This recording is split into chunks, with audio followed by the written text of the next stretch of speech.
but you're literally one something away from your business being beyond your wildest dreams. Do you believe for real that roofing is recession proof? I just set out to be a roofer to roof one house a month, and that would help me take care of my family and pay the bills. Hey, how's it going? It's Tim Brown, and this is the Hook Better Leads podcast. And today I have Heather Hitchcock of Royal Roofing. How you doing today, Heather? I am fabulous. How are you doing, Tim? I am doing very well. For oversimplification purposes, we're saying you're the single mom roofer, and you also worked in MLM, and we're going to talk about principles of that you can now apply to your roofing company. So before we get into it, how the heck did you do this while also being a single mom? I mean, I just have a baby for the first time, and even with two parents, it's like, how do you even live? So how did you do it? Can I just first say thank you for even getting it? Because I hear parents all the time talk like they pretend like they're a single parent because the husband is working, making money, and it's hard raising it, And so anyway, thank you for that.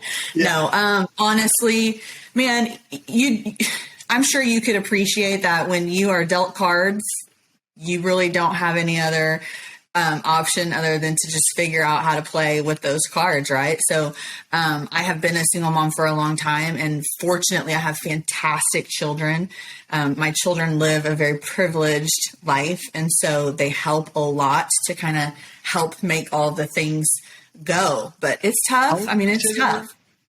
So my oldest is 19. My son, my middle one is a daughter. She's 16. And then my youngest just turned 9. Yeah, I was telling people about how it's tough, with the newborn and all that. And then they're like, wait until they're teens. And I'm like, oh, no. I don't know why they say that. It feels very scary. I'm not going to lie. And it's funny because I have a really good daughter.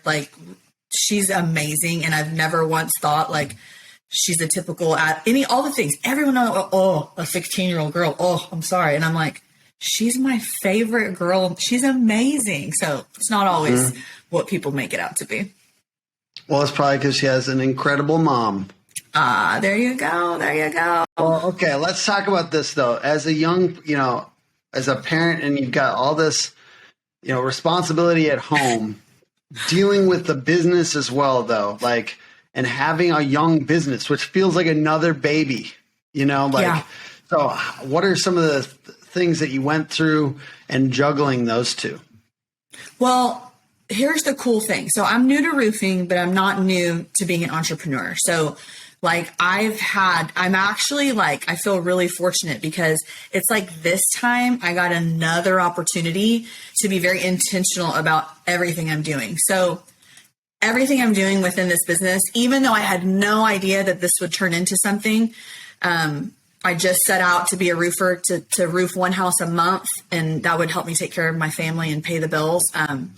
With that being said, now realizing it's an actual industry and all of those things, everything is changing. And so I'm doing things very differently. So the things that were problems when I did another business, I'm trying to be very intentional about how I create systems in this business. So it's been tough because it's time. And in any new business, right, you are the main face more so than not, because I was building. I was a one-man team for a long time, and then I got a sales guy.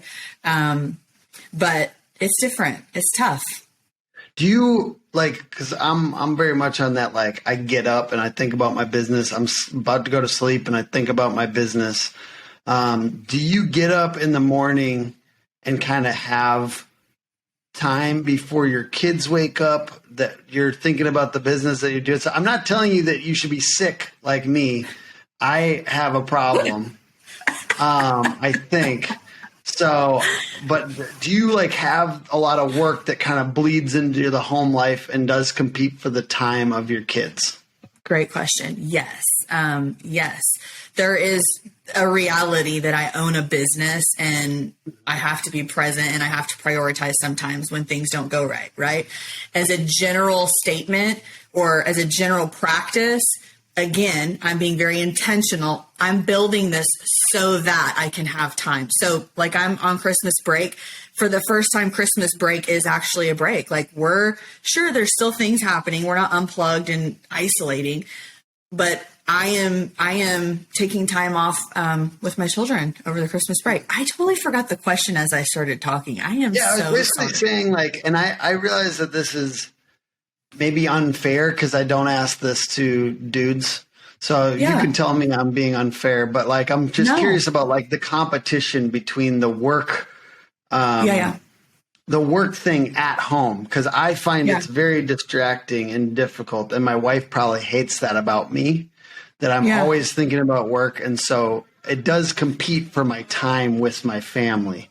And I'm just curious if you have, I guess partly I'm asking about daily routines too.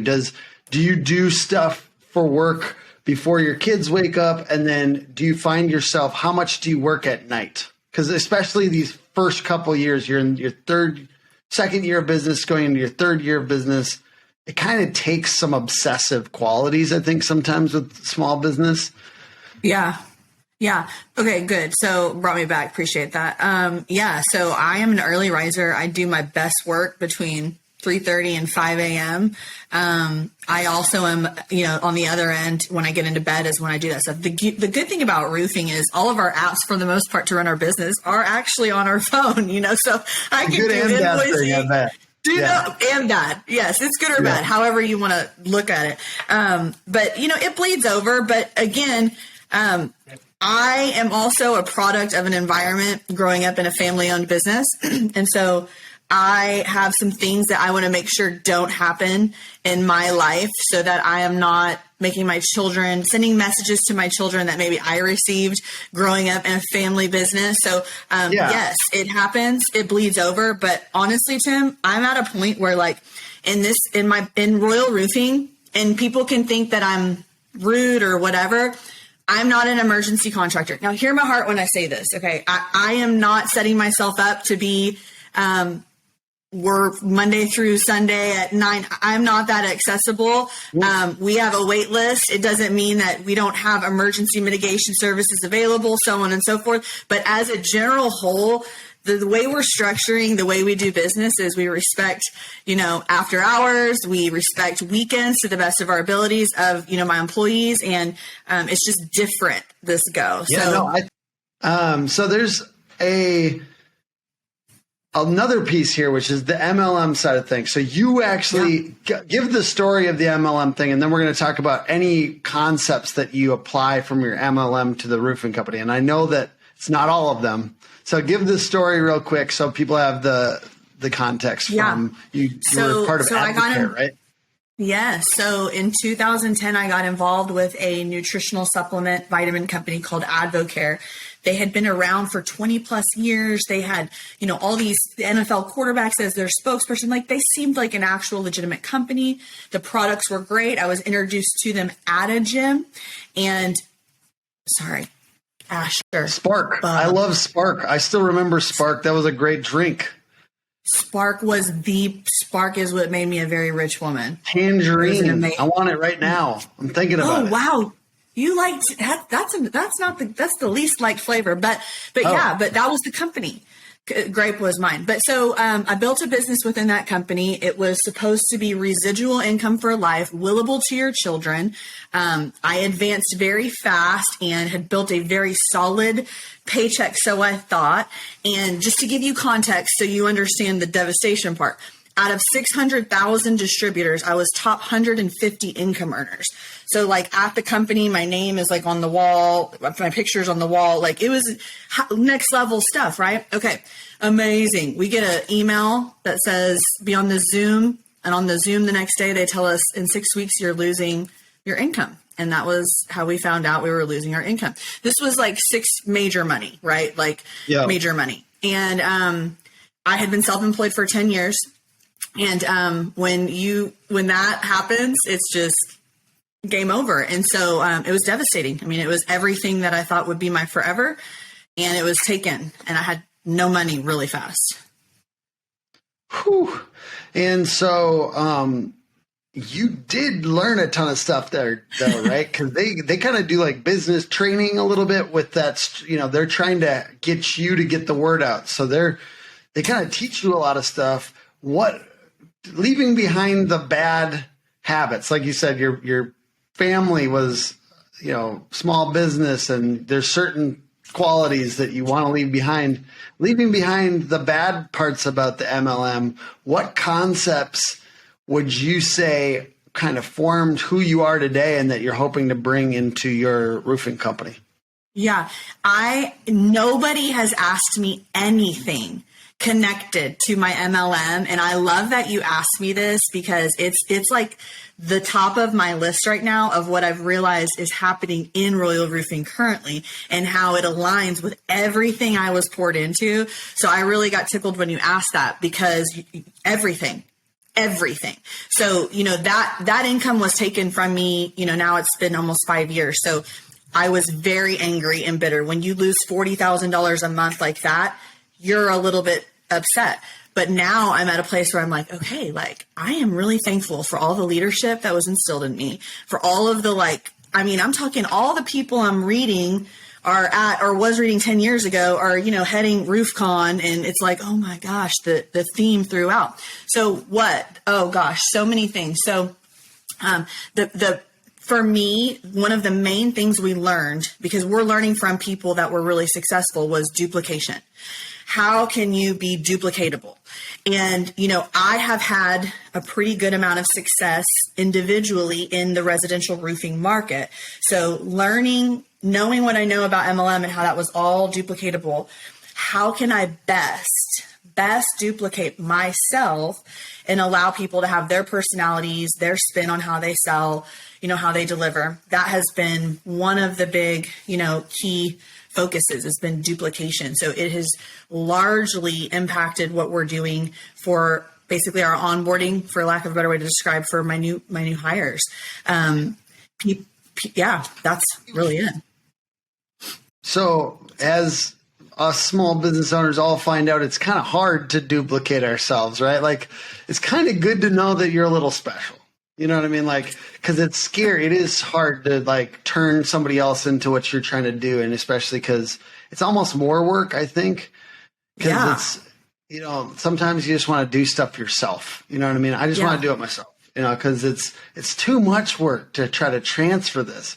So what have you been learning this year about trying to turn somebody into the things that are working for you? Yeah. What I've learned is it's not going to work unless it's the right person. And if it's not working, it's because it's not the right person. So I've had a few people, and it was not even, there was no way, no how, no way in hell was I going to release. How can you let go of your baby? It's not that you're the only thing that's made it what it is, but you're not going to be able to do it the same way. Right.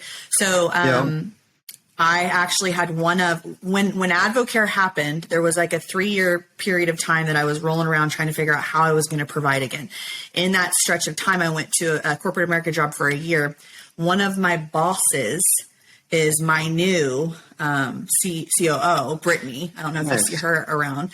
So she called me a few months ago and just was like, she was at a fully vested 401k benefits, very, a predictable job. And she left it to come help Royal Roofing grow. And so she is the right person. And since she's the right, not perfect, not making mistakes, but I have actually learned, I've seen actual things happen when I have relinquished control and let her do things. The outcome has actually been better than what I anticipated it being with me doing everything. You follow me? So the right person with a couple experiences of the outcome being greater than what it should have been has really encouraged me to just do more of them. Contractors love the catch-all because it makes every single one of their roof builds easier and more profitable. Protective netting wraps facade and landscaping to prevent from left-behind nails and damage. Homeowner referrals bring you more jobs, and insurance supplements bring you more profits. But my favorite part, the branding. Is there any other lessons that you feel like you've learned from MLM, specific stuff that you could suggest people apply to roofing? Okay, so how I am implementing new recruits is mirroring a little bit of a leadership bonus on the financial compensation side. So Nice. I am not ever going to hire a recruiter, and I don't mean any disrespect, but we're going to encourage and motivate people to recruit to Royal Roofing so Nice. that they get a little percentage of the sales. So the compensation structure of how I was paid in AdvoCare, there were leadership bonuses, there was bonuses based on sales. There were 5 ways to get paid within the company. And so based on those 5 ways, and it makes me laugh because it was such a spiel that I didn't care about. And I'm like, yeah, we're going to have 5 ways to get paid, but for real, and so people are encouraged and motivated, and they're recruiting people, and it is not a sham. Like, they are getting a percentage of my percentage. You know what I'm saying? So that has been a huge part of what I'm doing. The second thing I would say is, if I'm honest, I don't know why I was randomly thinking about this like 2 days ago. I was, this leader in AdvoCare who my intentions were when I was building a team, they were to help other people. But if I'm really honest, like, my motives were 100% selfish. Like, everything I was doing, like, yeah, I wanted them to win and all that, but like, I really cared more about myself. Like, I really wasn't, I said the right things. I truly want my team, like, it matters. Like, I'm not just telling you this to like sound, I am moved by people in my community that have paid their dues for 25 plus years and all of a sudden have lost their bonus structure, and they have a family and I have an opportunity, like those things. So having an authentic, motive with recruiting, because I think in MLM that can get really yucky. But that has taught me, because I treated people very differently then than I treat them now. So that is one. And then because of being a systems and processes guy, what I'm learning is systems and processes seems to be the cry of most contractors, the lack of, and knowing that entire business structure was based on duplication. That is my priority to actually make happen for Royal Roofing.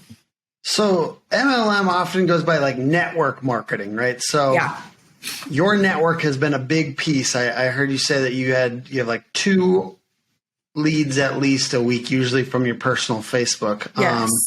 What else are you doing to generate new business? Is this kind of, are you thinking the networks of the people that you're bringing in too will help drive this outwards? Are you using some of that, the networking part of it? Absolutely. Absolutely. So I have 100%, I'm getting a website. I've been in business for 2 years.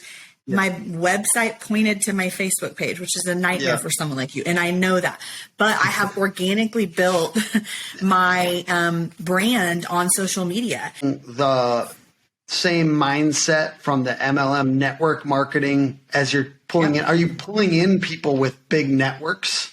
Are you pulling in people that are really good at networking? Perfect example. So a guy I just brought on part-time. So one of the things we used to say in MLM was part-time effort for full-time income, things like that, a plan B that can become a plan A.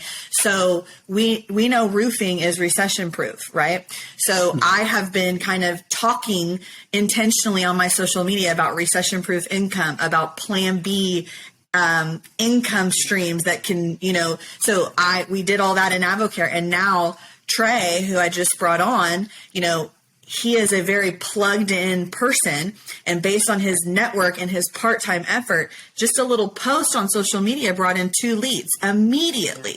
So absolutely the mindset is their network and their network. It's really honestly my biggest motivation with who comes onto the team.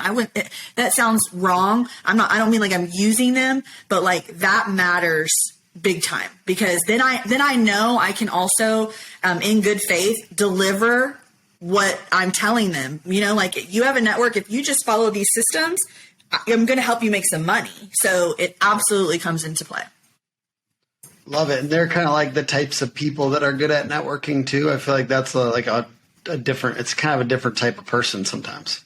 You know what's been weird is the people that are coming on board couldn't be any more different, and probably not your typical what you would just say. So where you would normally think yes, it's kind of been different. It hasn't really been the same. I think they feel a little, because they can kind of tap into what we're doing, so they don't have to be that person on their own. I'll come alongside with them until they kind of feel, like they've got it. But does that make sense? I keep on referencing this book because it's the one I'm reading right now. It's called Who Not How. I don't know if you've read this or seen this yet, but it's very good. And essentially he's like, you need to get clear on the outcome that you want, and then be okay if there's a little bit of messiness according to you to get there, because if you can get a lot more done if you don't control every step of the journey. You just get really clear on the outcome. And that spoke to me because I know I want to do more than I'm currently doing, and I'm not going to be able to do as much as I want to do if I control the whole process. So that's the toughest part, I think, about entrepreneurship. And you start to think your way is the only way, and that's it holds people back. It holds a lot of roofers back, for sure. It does. And I'm going to encourage you, if you got those people on your team, man, if they're the right people, they're going to be able to do it. But how are you going to know if you don't start handing it off? Yeah, totally. And so you're going from year 2 into year 3. Congratulations. Every year is kind of like cream pretty soon, because a lot of small businesses fail very quick. So you're getting into multiple years. What systems and processes are you putting in place right now that you're excited about that will help you in year 3? Oh my gosh. Well, we've had no systems and processes, so I'm excited about all of them. But no, well, okay. So what we've created has organically kind of built this culture, I guess, that I have a lot of people wanting to come on board, wanting, to work for Royal Roofing, that I have not felt like I was in the right place to lead them properly because I didn't have the training content in place.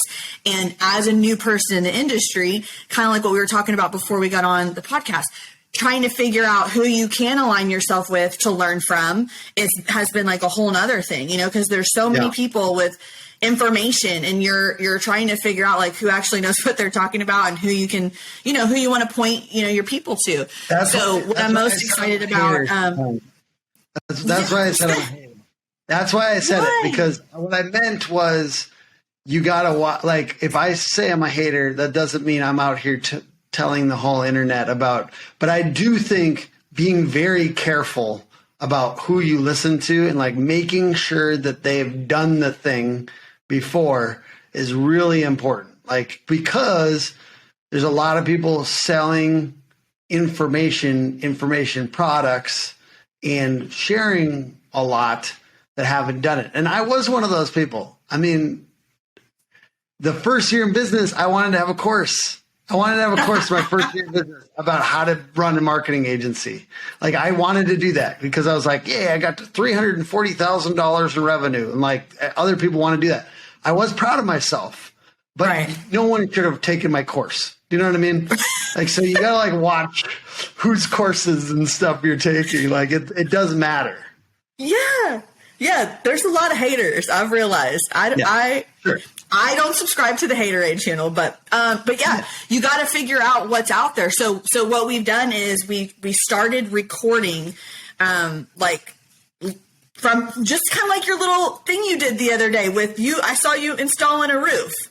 Okay. Yes. Same kind of concept. So from start to finish, I'm documenting everything I'm doing and black and white listing it so that we're able to create a how to do roofing as a Royal Roofing roofer from Heather Hitchcock's POV with video kind of and this is not because I plan on selling a course or being a hater. This is because I'm just trying to duplicate what works for me. I am not here to be like, I am the royalist roofer and here is how we do things. I know what works in business and I know what doesn't work. I'm trying to take the things from the businesses I have worked in and make it applicable to roofing and hopefully bless other people's families and mine along with it. You know what I'm saying? Oh, I love it. And like, I'm so excited about like what we're doing with that internally. We've got all of our checklists, and then we've got video tutorials, and I love processes and stuff like that. We got 2 books back here, the E-Myth Revisited and Traction, which are both totally about systems and processes. And like the E-Myth calls it the franchise model. Like if you were to build these checklists and systems out to a point where you could franchise it. So I think, and there's some people trying to do that in roofing right now with franchises. It's a somewhat new concept. It feels like, well, maybe it's been around, but it's getting bigger, I feel like, in roofing. Yeah. But you have a great brand too, right? Like you're like, sometimes brand is bigger than people realize. I think the Royal Roofing brand is beautiful.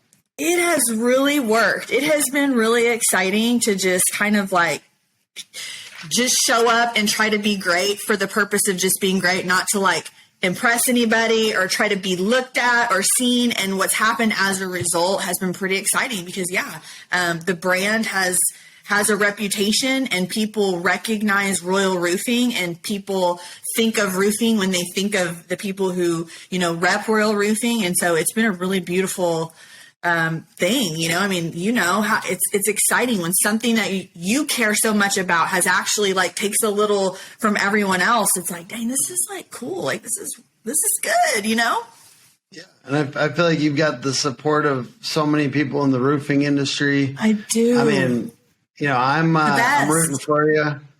Thank you. It's beautiful.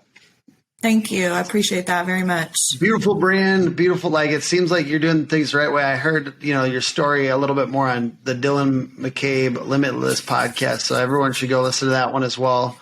Just you talking about how you saw roofers kind of creating damage.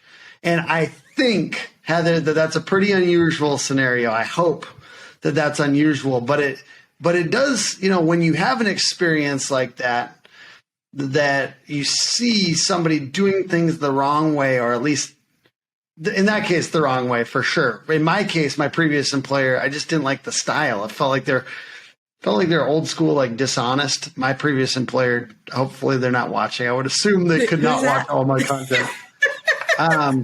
But because I put out so much, but like we have like this, like when you have this, your whole being says, I feel like this industry can be better than that. I want to make something honest and beautiful that changes people's lives for the better.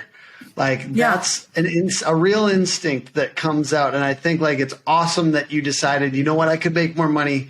I could make a lot of money using this method. But guess what? I'm going to do it the right way, in a way that I feel good about, so that my ideology, my beliefs are honored in what I'm doing for work. That's what I sense from you. Yeah. And it's come through just from, teaching people rather than, because I would hope that's not the industry standard, but that's all I experience. So how can you avoid that being an issue, is to teach consumers what to look for, and then they don't get duped by some shady contractor if they know what they're doing. So that's kind of been what has, fueled that, is, hey, let me just teach you a little bit of basic stuff about your roof. Like, it's been the craziest thing, and myself included, so I can't really say it's that crazy. I didn't know the first thing about my roof, my house, my number one prized possession. The roof is the top protective layer, and I'm trusting Joe Blow and every other roofer for whatever they say goes, right? So it's been pretty cool to just kind of teach people about it, and they appreciate it. So you take that educational approach to sales. Yeah, basic, because it's easy for me. I'm like teeing it up, and then they pick me because they they're making their own decision based on being educated, not me trying to sell them, Yeah, totally. No, I love it. We take that approach too. So, one thing that really struck me in a recent conversation on this podcast was that Reggie Brock said, what are you influencing people towards? He really pushed on that. He's like, doesn't matter how much attention you can get. You might be really good at these algorithms and getting people's attention, but what are you really influencing people towards? So what would you say you feel, because I feel like you're already, even though you're a couple of years in, you're kind of influencing people now in the roofing industry. What do you feel like you'd like to influence them towards? What are you trying to proliferate in the roofing industry? I want to influence them to be their best self, whatever that looks like, to not let limitations from what people think or may think or don't think hold them back, or their own self-imposed limitations, or whatever crazy things the mind can sometimes lie to us about. I want to pull the best out of people, and I want to lower the competition that makes people, be a hater or not feel good about themselves. And like everybody's great. I mean, I'm not a champion, everyone deserves a trophy person. I'm not. I'm all about winning. But I do believe everybody has something to offer. And so I'm just into seeing people be their best self, to feel good about themselves. It's really important to me. If you're not using Company Can, you're in the old ways. If you are taking pictures, you're going through extra steps of having to download them on a computer, having to email them out to people, show somebody, print them out, whatever it is. Company Can has everything you want.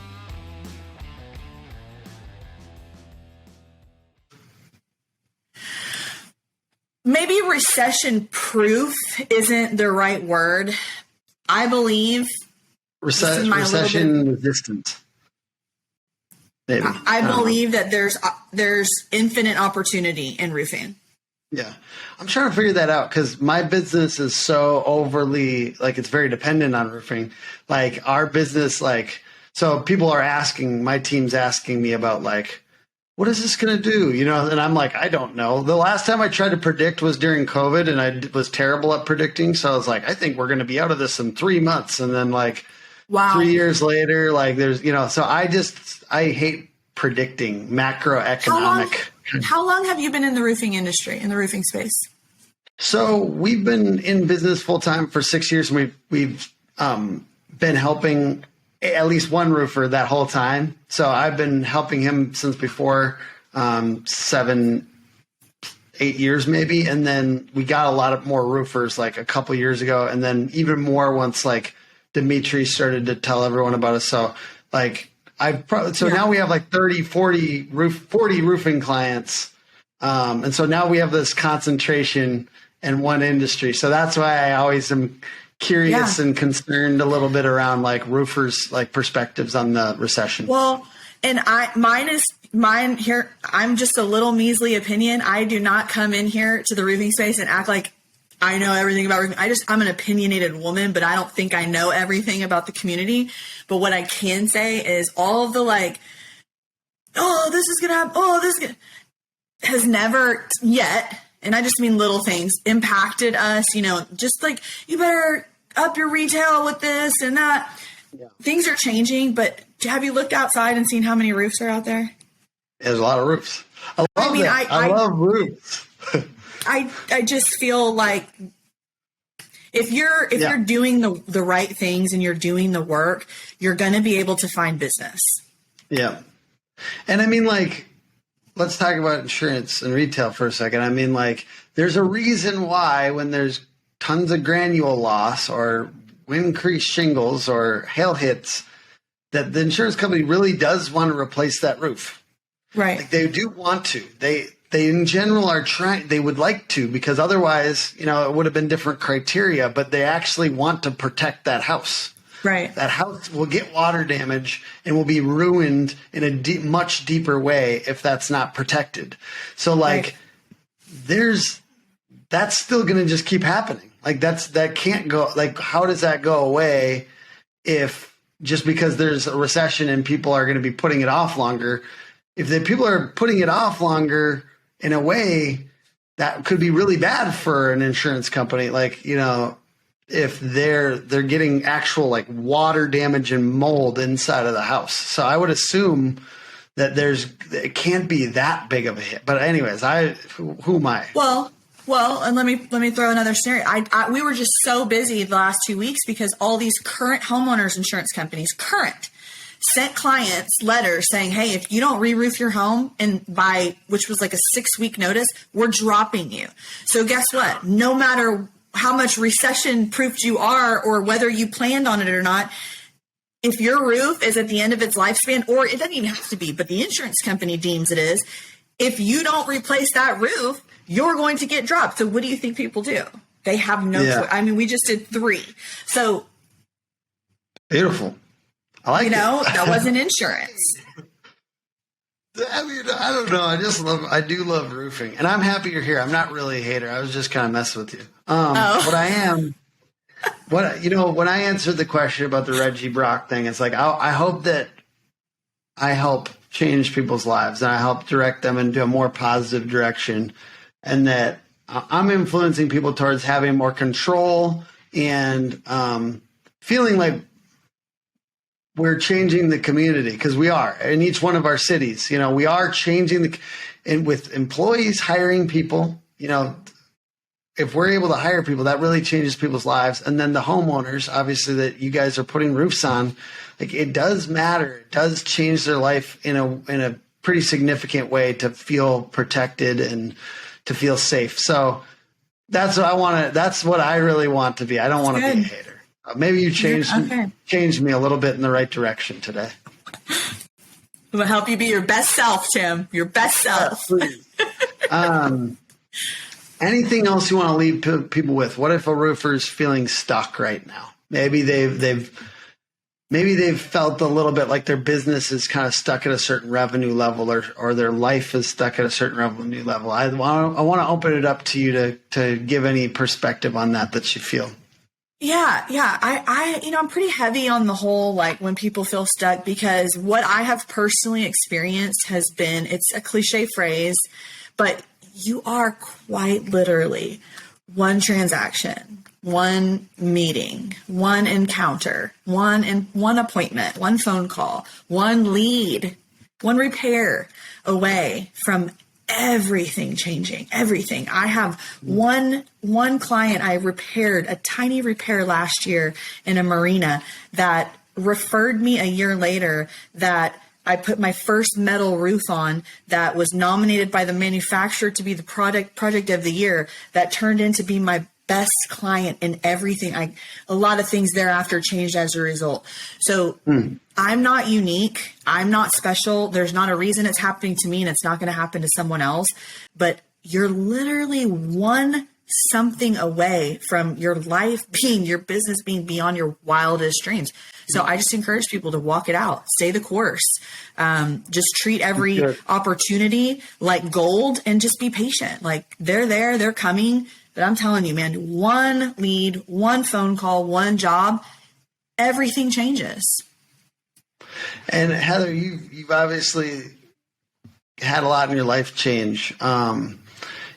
From what I understand, you're sober? Yes. Yep.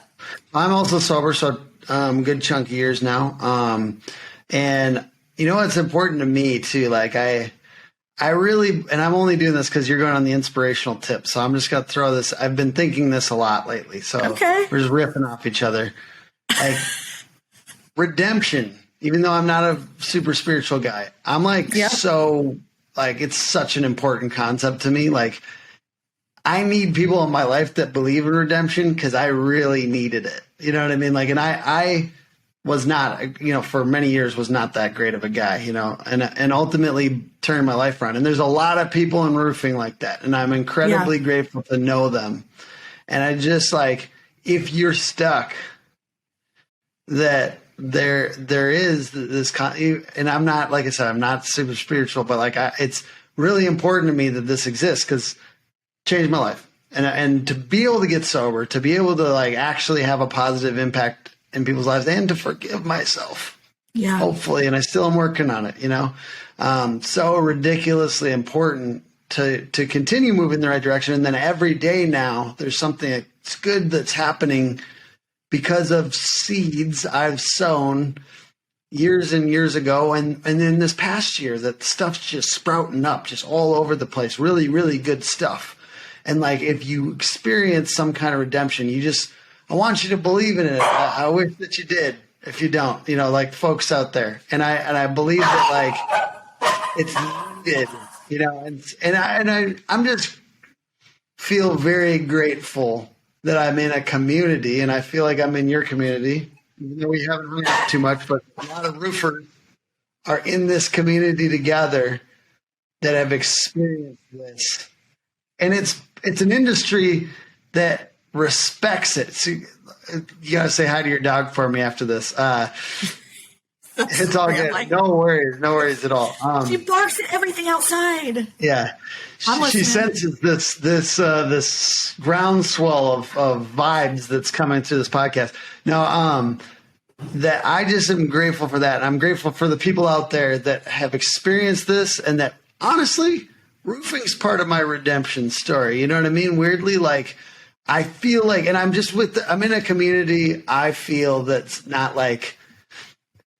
That's not imperfect. That is imperfect. You know what I mean? And I'm grateful. Yeah. I'm grateful for that, because the people that are perfect, like the super corporate, whatever, like I just don't identify with that. So like I love that I found myself into an industry where there's a lot of people that needed redemption. Yeah, I agree. You are right on the money with that. And redemption doesn't have to be spiritual. I love seeing. Yeah. You are so right. There are so many people in this industry where roofing has been the vehicle to completely redeem it, and it's pretty cool to watch for sure. What is your guys' .com? And I know that right now it's directed to Facebook, but it's going to be directed to a Facebook site soon. So what is the .com, and then how can people find you on social?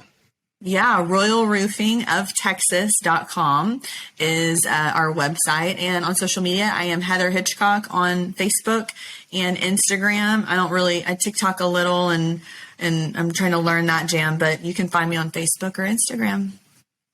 Awesome. Well, thank you for joining. Rooting for you. And I'll probably see you at some events this winter. Yes. Congratulations on that new baby. I hope you guys have a wonderful holiday. Merry Christmas to you and your wife. Thank you. Are you going to some events, or what events are you going to be at? Yeah, I'm actually super excited to go. I'm at SRC. I'm going to be on one of the panels, which is really cool for me. Nice. I'll see you there. Will you be there? Okay. Yeah. With the master at hands, John Cenac, the one and only MC. Yeah. I'll be at an East Texas Growth Conference in February. Sweet. That's all I know of right now. Okay, cool. There's I think IRE in March or something like that, which is in Dallas. How far away? What city are you in? I'm in Houston. I'm about 4 hours south of Dallas.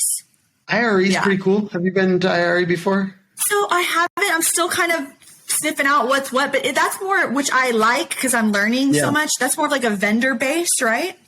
Yeah, that's definitely heavy on the actual expo. Yeah, I love that. So that's fun. I feel like the expos are some of the coolest. I mean, that's what I'm usually in, so maybe that's why I think that. But I always go around and do videos with people, and just it's more the networking thing. And I don't know if that's useful to you, but there's usually real IRE has a lot of real product stuff. Yeah. So you can do hands-on with products, and there's cool, I don't know, just little new technology and stuff like that. It's in Dallas? Yeah, Dallas. Okay. Yeah, you're probably the third person to, yeah, no, IRE, you are the third person to tell me that. And that's something I'm learning so much. So the products are my jam. I like the expo. I like the networking. So that's probably something we should check out for sure. So maybe IRE. Cool. Well, yeah, I appreciate you being on. Thank you. Hey, I appreciate you.